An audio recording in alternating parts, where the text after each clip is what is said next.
Okay, you all good? Let's do it. Hello and welcome to the B2C Lead Generation Podcast.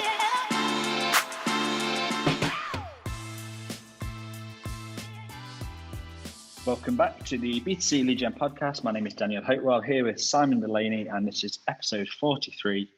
Do data brokers add value? And we're going to try and answer that. We're also going to ask what value are they adding?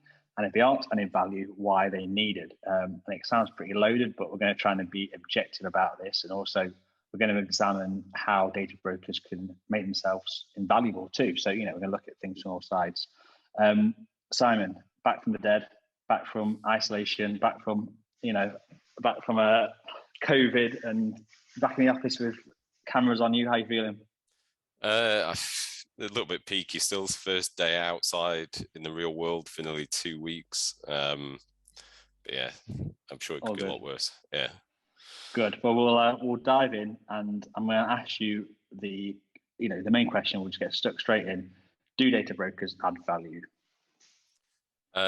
Yes, if they're doing data broking correctly and in a way that's beneficial to the lead buyers or their clients, they definitely can add value.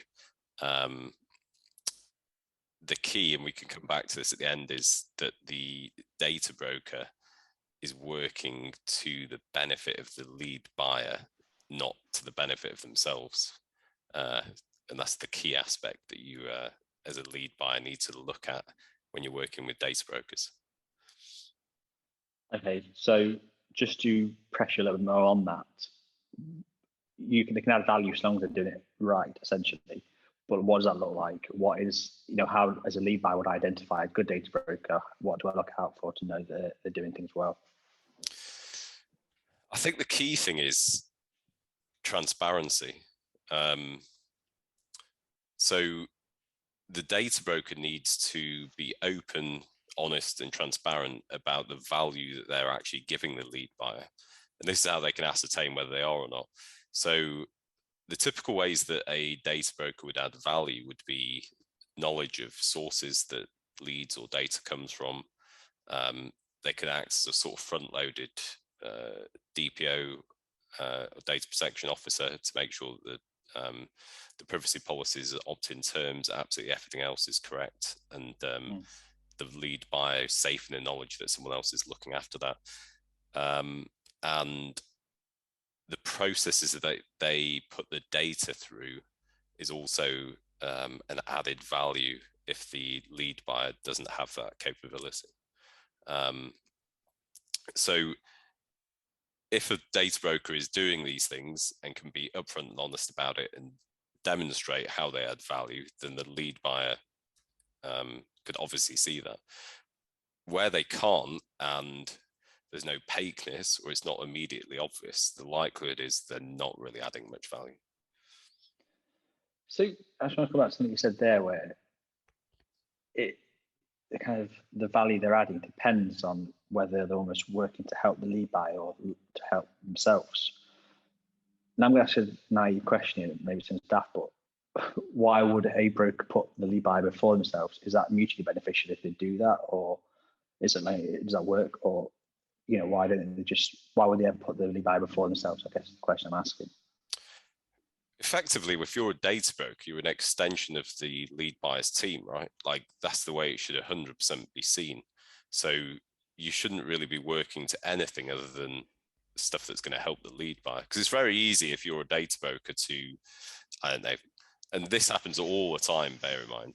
I've been working with a lot of data brokers. I've done it in the past for many years. I've seen lots of things. It's very easy to make a lot of money doing it because you can mix in cheaper data that might not perform as well. You can do all sorts of different things. Doesn't necessarily help the lead buyer at all, but will help you, the data broker, generate more revenue. And the lead buyer would have no knowledge of this, right? So it really doesn't help if the data broker isn't working 100% to the interests of the lead buyer. But this is what I think, and I said it before, you're quite idealistic about how things should be done. And I'm trying to pick this apart almost objectively to sort of say, if I'm a data broker listening to this, and again, like pretend I'm not involved in this sense,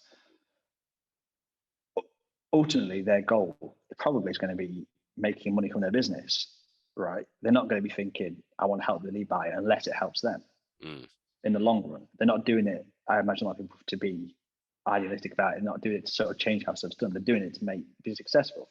So I'm wondering, is this like a transactional thing, like you were saying about mixing cheaper data and stuff? If that's like a short-term transactional goal, but if they're in it for the long run, perhaps they need to do it better so they get more business from the lead buyer moving forwards, or what's the incentives I'm trying to work out for them to put the lead buyer first? Is there one? Is it like a long-term thing or? Well, yeah, it's a long-term thing, right? So the way I see it is a data broker and a lead buyer, a lot like with a lead generator, it should be a sort of symbiotic relationship where the success of the lead buyer drives the success of the data broker. Okay.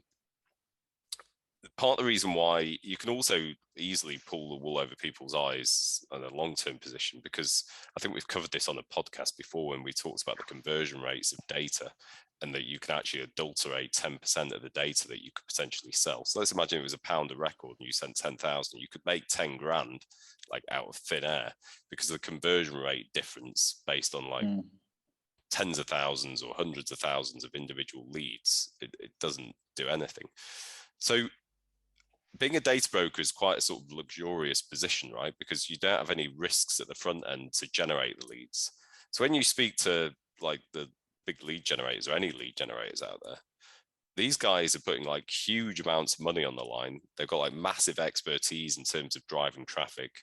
And they're taking huge risks and paying for all that traffic on typically a CPC on Facebook, Google, native, wherever. And then selling it to the lead buyers on a CPL. If you're a data broker, you can actually just bypass that and buy all that data on a CPL and sell it all on a CPL, and you just make a margin in the middle. So you actually have zero risks. So it's a really luxurious position to be in this entire process, because, you know, it's yeah, your costs are minimal, your overheads are minimal, your risks are minimal. And so if you're not working 100% to the lead buyer's interests, yeah, you're really not helping anyone like other than yourself. So in that case, that's really where a data broker isn't needed, and they should be removed. Okay, that makes more sense now. I guess I'm trying to analyze it and think more like objectively about it to sort of push on this. But I'm going to come back to the lead buyer side of it, because generally on this podcast we not champion the lead buyer, but we try and help the lead buyer, I think, more so. But before I do that, I want to come back to ask about the brokers and for any potential brokers who are listening. Because to me, that sounds like it could potentially be quite a precarious position. They could find themselves almost vulnerable to the fact that they might be bypassed. So what I'm kind of wondering is, how does a data broker make themselves invaluable and make themselves really important to the lead buyer? Well, this is the key thing. So a lot of, and we covered this at the top of the podcast, but a lot of the ways that data brokers add value is the knowledge of where the data comes from. So that's building relationships with lead generators, people that generate data, so that they can purchase it on behalf of their clients. And that can be quite beneficial to the client, because then they have one relationship to manage with the data broker rather than like 50 that come from the data, the lead originators. And let's get it right. If the data broker is only working with like literally 1 or 2 or 3 originators of leads, they've sort of become, unless they're doing something else that adds value, they're becoming sort of superfluous to the process anyway, because you could easily manage 2 or 3 relationships. But if you're buying from 50 different places, which if you were a data broker, that's what I'd suggest you do, because what you're trying to do is mitigate the risk that your client is exposed to, and then find seams of quality that you can actually explore further for your client and build those relationships and try and remove the CPLs down and go after the places that are driving the performance and things. So that's a sort of basically the biggest way that most data brokers add value is they just know the sources of data where it comes from.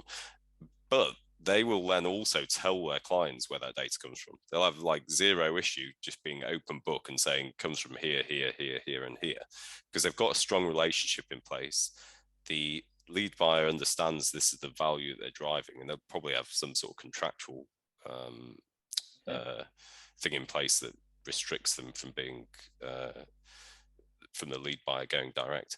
But the other ways they can add value is in systems like Databall.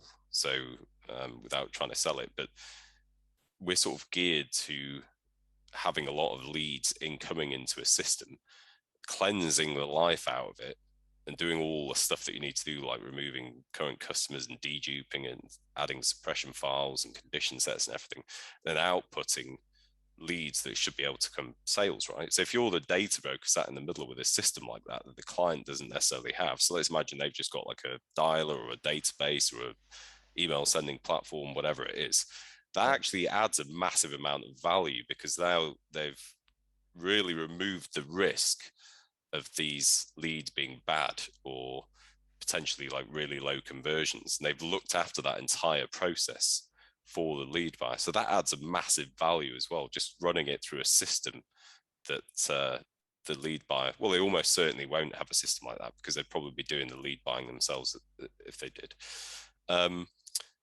The other way is, like I mentioned, having a sort of front-loaded DPO, data protection officer, that can, cross the T's, dot the I's, everything else, and go through all the privacy policies, ensure that all the data is opted in correctly, and really remove the risk of like GDPR or any other sort of ICO fines or anything else, any data privacy laws for the lead buyer. And that has like a massive benefit, and it just becomes an extension of the team that people can have. But again, it just comes back to this idea of the data broker being able to explain exactly how they're adding this benefit, and the lead buyer really understanding how that happens, because they should have a really close relationship, right? Because if you're going to use a data broker, there's no point in using two data brokers. You may as well just work with one, because they can just do all the buying for you. If you're working with two, they're virtually guaranteed to have some sort of conflict. So they'll be going after the same sources, or trying to like win the business of the other one or whatever. It's something that I used to face in the past all the time when we used to go for like big tenders with clients and stuff, where we used to do a lot of the media buying for them. And the moment that if they said like, oh yeah, we're going to be working with 3 or 4 people doing this, I'd just be like, look, this is pointless. There's no point in this even being this. It's like completely exclusive or nothing at all. And so, but by doing that, you have to really demonstrate the value that you add, and you have to build a really strong relationship with them. And the lead buyer really needs to trust that you're an extension of their team. That's interesting. I think if I'm a data broker listening to this, and I'm thinking that takes a bit of nerve to say it's like exclusive, or you don't work with us at all. Like, I guess, how do you prove that, like, to the lead buyer to go with you rather than to do that? They say, is it just confidence? Is it demonstrating those things you talked about before? You all know how I used to do it. Let's get a first-hand story. Yeah, for sure. So yeah, I've won a lot of like big tenders, not just in the UK, all over the world, for supplying data where the a buyer of leads would just want a single source that it all came into. So number one, you've got to have like a lot of knowledge of the market, and understand, where good leads come from, how it happens, everything else. But the way, being completely honest, that I used to do it is I used to just show them exactly the process the leads used to go through. I just used to literally walk through, this is what happens when a lead comes into us. We go through this process, this process, this process. We're going to be doing this, this, and this. Completely and utterly transparent, open book. It's not a single thing hidden. And that was it. I don't really, you can have like a lot of passion for what you do, and you could be a good salesperson and whatever else. But the reality is, and like so many things in this world of lead generation or data specifically, where, it can be murky because you don't, there's nothing tangible to touch or anything. The only thing you can rely on is like transparency and being able to trust people. And so if someone sits there and just says, this is exactly what's going to happen, and is entirely and utterly honest in exactly the process, that's how we used to do it. There's no like magic formula. It's just complete honesty. But it's good because obviously we do this from a third party almost perspective. We try and analyze things objectively. But it is good sometimes to actually go back to when you used to do this and to say, okay, you achieved that by essentially what you're saying is being transparent, building a strong relationship, and showing them quality results, the things we almost consistently talk about in the show. And it's not just like we're talking about this hypothetical sense, this is a real sense that you've done it and you've got great results. So it's nice actually just to, I guess, to focus in on that and to sort of show that example, I think, for people listening. And this is the funny thing about this, right? Is I speak to some of our clients all the time that are in a similar sort of position. So there'll be agencies and stuff like that, and they're going after tenders, let's say, to win clients. And they'll ask me what, like it usually comes about by like a bunch of security questions and stuff like that, and filling out huge forms with the as part of the tender process. But they'll I might get asked, what would you do in this scenario? And I say, go into a meeting, open up Databall, this could be anything, right? And just literally demonstrate what you're going to be doing. And I've had back, people have said to me in the past before, but what they're going to want to go to you directly and do this. But this is the thing with the value add, right? Is it's a bit like going to Bill Gates directly when you've got a spreadsheet or something. Yes, they could use Databall, for example, but they'd have to have someone to use it. They'd have to know where the data came from. They'd have to have that data protection officer that we talked about. They'd have to know like how to really like maximize the quality of the leads by adding like different condition sets, suppression files, dedupes, potentially machine learning, all the other stuff that we potentially do. So the benefit comes from you are an extension of their team that's acting as the point of contact of all the data coming in. And the system is just the mechanism that's, running that. But the thing that actually counts is what you've got in your mind that's actually going to be applied in there. That's really where the value comes from. So the system is just, the tool via which you're making that happen. So this is all I've done in the past, right? I literally open stuff up and I go through software. And obviously we don't do that anymore. We're, software only now, but like I've done it that many times, been tens of tenders. I must have only, or when we used to do it, I think we lost one ever, probably out of 20 that we've been in, purely from doing that. Just being completely honest, open, transparent, and demonstrating the exact process that leads to going through. And that's, if data brokers do that and can demonstrate the value they add, lead buyers will be desperate to work with them. Well, that's a good point actually to bring it back around, because I was going to say, I think we've touched upon now quite well the ways a data broker listening can make themselves invaluable.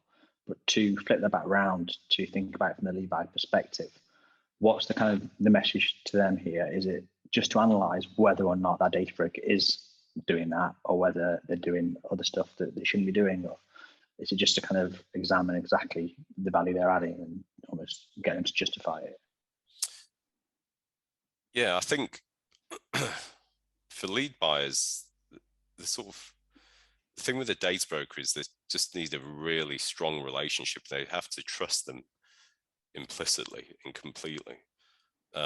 Because if you don't, your intuition is usually correct to some degree. Not maybe always, but you can usually count on it with stuff like this. If you think someone's screwing you over, they probably are. So yeah, they just have to make a decision. Am I getting a lot of value from the data broker that I'm working with? Do we have a strong relationship, and do I trust them? Is this something I could either do myself, or do I rely on them to do it? And the fact they're using a data broker in the first place probably means they either can't do it or don't have the knowledge to do it internally. So it's a case of finding a good one to work with. But the other thing is they need to, it's the same old message that we've spoken about a lot of times, is the sort of race to the bottom of trying to constantly get the CPL down and things. They just need to concentrate on the quality of the leads that they're actually being given by their data broker. And if the concentration isn't on quality by the broker to the lead buyer, that's a red flag in itself as well. It just means they're really going for like the quantity of leads that they can potentially sell to make more money. Sure. Well, I think I was going to say that answers the question, do data brokers add value? I mean, it sort of answers it, but the answer is kind of yes, it can do. It depends. But I think that's ultimately what we've covered, and I think we've touched upon all the different examples in which they can add value. But yeah, it comes back to whether they're the right ones and whether they're doing things in the right way. But yeah, that was episode 43, Do Data Brokers Add Value? Be sure to hit subscribe to hear more from those at the very cutting edge of the lead gen world.